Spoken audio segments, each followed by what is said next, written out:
वचन, ये वचन, प्यारा वचन। परमेश्वर के धन्य नाम की महिमा हो। प्रभात मनन के सत्र 1281 में आप सभी का बहुत ही विनम्रता के साथ स्वागत करता हूं। आइए आज के मनन के लिए हम पढ़ते हैं पहला तीमुथियुस अध्याय 1 पद 20। उन्हीं में से हिमनियुस और सिकंदर है जिन्हें मैंने शैतान को सौंप दिया है कि वे परमेश्वर की निंदा करना ना सीखे। कल हम ये देखे थे कि इफिसुस की कलीसिया में चल रही समस्याओं के परिवेश में यूहन्ना ये कहता है कि ऐसा पाप भी है जिसके लिए अन्य विश्वासीगण प्रार्थना करने पर भी यदि उससे किया हुआ विश्वासी पश्चाताप नहीं करता हो तो प्रभु अन्य विश्वासियों की प्रार्थना का उत्तर नहीं देंगे। पहला यूहन्ना 5:16। पहला कुरिन्थी 11:30 में प्रेरित पौलुस भी ये जिक्र करते हुए हम देखे हैं कि विश्वासियों में पाप के परिणाम स्वरूप आत्मिक दुर्बलता, शारीरिक बीमारी और यहाँ तक शारीरिक मृत्यु भी आने की संभावना है। इन बातों को मन में रखते हुए हम शैतान को सौंपने का अर्थ को समझने की कोशिश करेंगे। पहला कुरिन्थी 5वां अध्याय में निम्न विषय की एक अच्छी परिभाषा पौलुस स्वयं देते हुए हम पढ़ते हैं। वहाँ एक ऐसा विश्वासी के बारे में जो व्यभिचार में जी रहा है, पौलुस कुरिन्थ कलीसिया के सदस्यों को डांट रहा है। उस जमाने में पॉलीगामी अथवा एक से अधिक पत्नियों को रखने की प्रथा प्रचलित थी। इस विश्वासी भाई के पिताजी, जो संभवतः विश्वासी नहीं था, जिनके कई पत्नी थे, मुझे ये नहीं पता कि पिताजी के बोझ को देखकर तरस खाने के कारण है या नहीं, हमारा विश्वासी भाई पिताजी के बोझ को हल्का करने का निर्णय लिया। उन्होंने पिताजी के पत्नियों में से एक को अपना रखेल बना दिया। पहला कुरिन्थी 5:1। और पौलुस कहता है कि अनेकों महिलाओं से शादी करना यद्यपि उस समय प्रचलित तो थी, परंतु पिताजी की पत्नी को अपनी पत्नी समझने का कार्य उस समय के अविश्वासी लोग भी नहीं करते थे। कुरिन्थ कलीसिया के गुटबाजी इतना भयानक था कि कलीसिया के एक गुट के लोग, जिसका निम्न विश्वासी भी भाग था, इतना भयानक पाप में जीने के बावजूद भी उस विश्वासी का विरोध नहीं करते थे।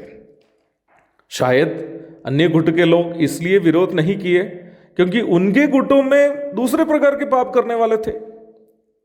उधर सवाल करने जाएंगे तो इधर भी सवाल होगा, इसलिए दोनों गुट के लोग कूटनीतिक रूप में अर्थात डिप्लोमेटिकली चुपचाप रहना अति उत्तम समझा। मैं इन सारी बातों को कहते वक्त यदि आप में से किसी को अपनी कलीसिया की झलक नजर में आती हो तो मैं कहना चाहता हूं कि उसकी जिम्मेदारी मैं बिल्कुल नहीं लूंगा।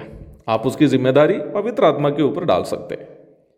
कलीसियाओं में गुटबाजी अथवा ग्रुपिज्म का भयानक प्रभाव इतना है कि अपने गुट के लोगों के घिनौने पापों को भी देखकर उसके गुट के लोग नजर बंद कर देते हैं।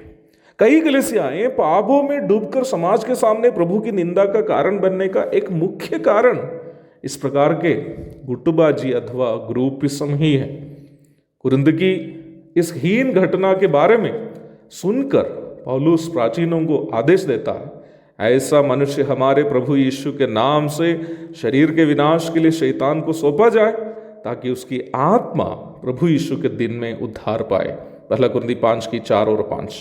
पौलुस के इस आदेश को पहला कुरिन्थी 11:30, पहला यूहन्ना 5:16 दोनों से तुलना करके समझने की कोशिश करने से यह बात स्पष्ट हो जाती है कि अपना प्रेरित होने का अधिकार का इस्तेमाल करते हुए पौलुस ये आदेश दे रहा है कि उस विश्वासी को जो व्यभिचार में जी रहा है, कलीसियाई संगति से बाहर करे ताकि शैतान के हाथों में वह सौंपा जाए कि शैतान उसके शरीर का नुकसान करे।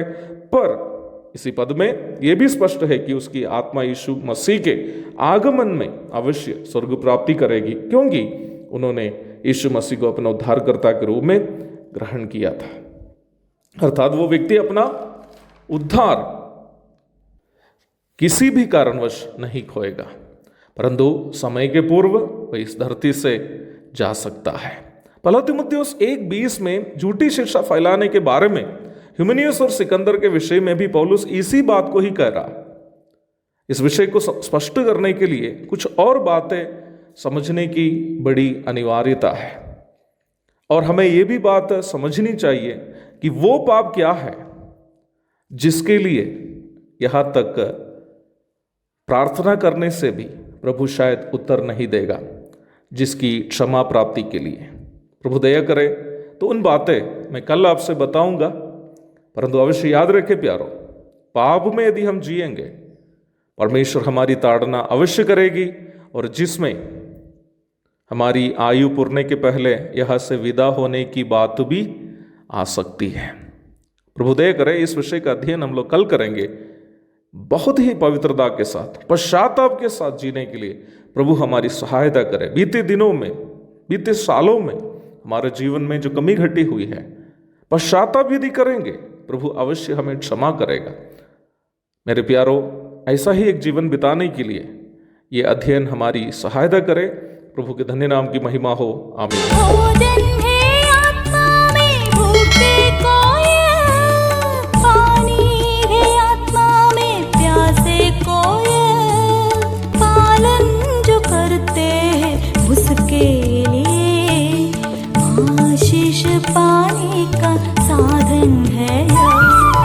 ये है वचन, प्यारा वचन, यीशु मसीह का प्यारा वचन।